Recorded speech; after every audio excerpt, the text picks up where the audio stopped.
So in this video, we'll look at this integration problem, and because of the term we have is x squared minus 1. So we have to kind of try our luck a little bit, and I claim that we can try a trigonometric substitution, which is x equals secant theta.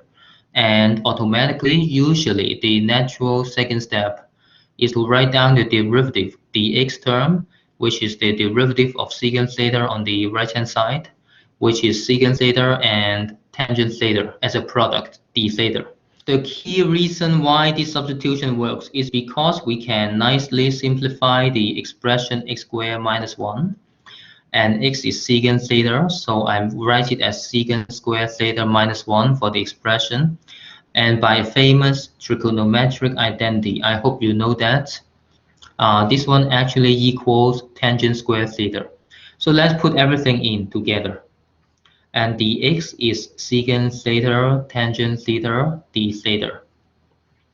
And then for the bottom, the denominator, we have inside the black bracket, which is tangent squared theta. You take the power 3/2, right?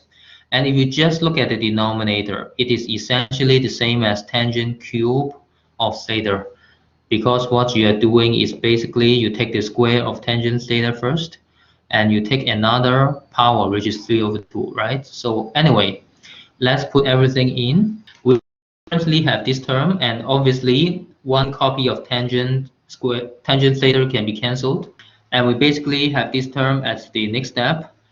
And there's no easy way out. We don't know whether we are able to manage it. So once again, we have to try our luck, because we know 1 over secant theta is 1 over cosine theta. And similarly, for the denominator is sine squared theta over cosine squared theta for tangent squared theta, right? So in this case, I believe that one copy of cosine theta is cancelled, right? So now it means we have something like 1 over sine squared theta over cosine theta in the bottom as the denominator.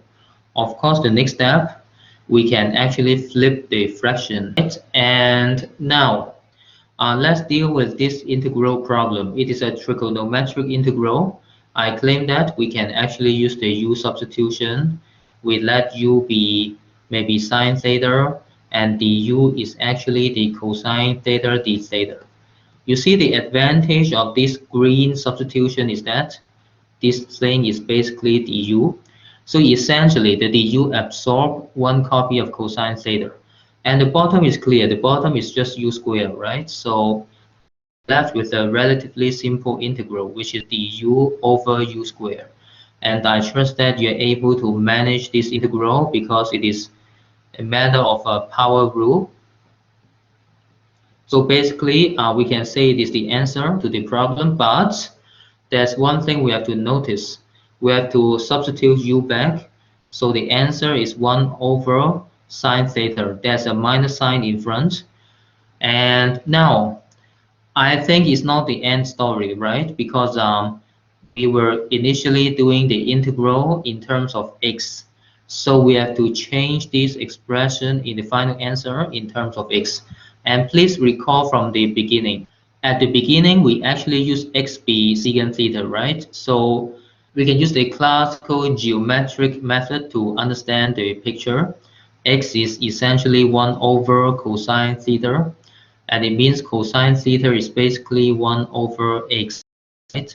So in this current triangle, which is right angle triangle, and cosine theta equals 1 over x means the x is the hypotenuse, and the 1 is the bottom length. So by Pythagoras theorem, the vertical length is actually x squared minus 1, and the whole thing square root. So for this picture, in the triangle, the sine theta is what? The sine theta is basically square root of x squared minus 1 as the numerator divided by x, right? And it means for 1 over sine theta, we can flip the fraction we have. So the final answer is minus x divided by square root of x squared minus 1 plus c.